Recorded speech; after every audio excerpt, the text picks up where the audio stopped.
Hello and welcome to a video in which I'm going to have a short chat about how I feel about the game as both a player and content creator. Whenever you're ready, grab your cup of tea, sit back, relax, and enjoy. I'll start off by saying I'm pretty content with this year in terms of updates, and I would say the word to describe this year is the word decent. Since that word can be interpreted in different ways, in numbers, the year was about a 7.5 out of 10 for me from a content creator perspective, and about a 6.5 out of 10 from a player's perspective. To try and explain that difference in the simplest way possible is that the amount of large-scale content that was released this year relevant to me as a maxed player was in lesser quantity than last year, which, to be fair, was kind of hard to beat with amazing updates such as the Elder Gold Rush dungeon. Is it a bad thing that there was less high-level large-scale content? No, not at all, and in fact, it might have even been a good thing since they're trying to attract new and or lapsed players with a game mode like Fresh Start Worlds. 2022 introduced a lot of very important quality of life updates and visual upgrades which will help the game stay alive long term. I just feel that for me personally there wasn't a lot of content that would keep me engaged for longer than a week this year. The new Abyssal Demons, the Wilderness rework, and the Zamorak Lord of Chaos boss being the main exceptions here.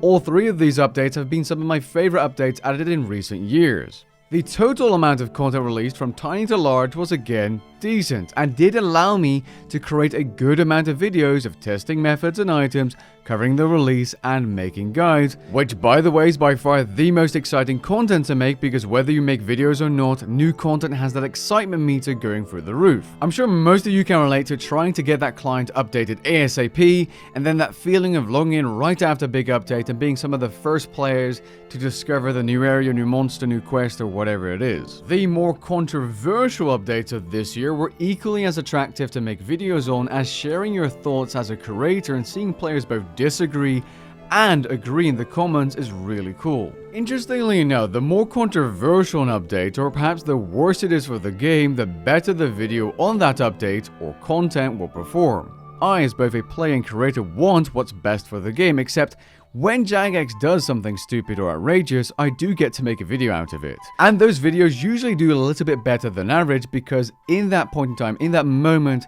that's all players care about. They want to hear more opinions, more thoughts on the topic, and honestly, that's exactly what I'm looking for when I make those videos as well. Not only do I want to inform people, but I also want to know what they think. And if you've been following this channel, there is plenty of controversial stuff to cover this year in addition to the fantastic content released, which is why I'm ranking the year higher as a content creator from my own perspective than a player. I don't really engage with the majority of content released this year anymore. Reason being is there's very little use unless you have a goal. As an example, training agility at Hat's Oasis or training fire making at the Zygmunt skilling area.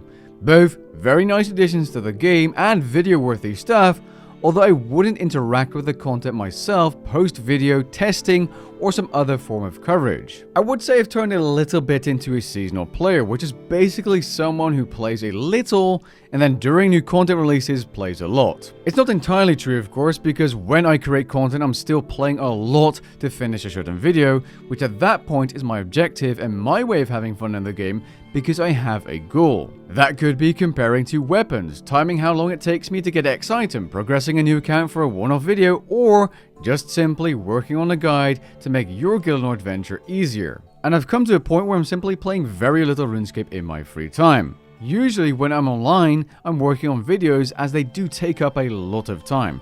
More time than actually playing the game itself. There is a lot that goes into making videos behind the scenes, even the supposedly easy videos.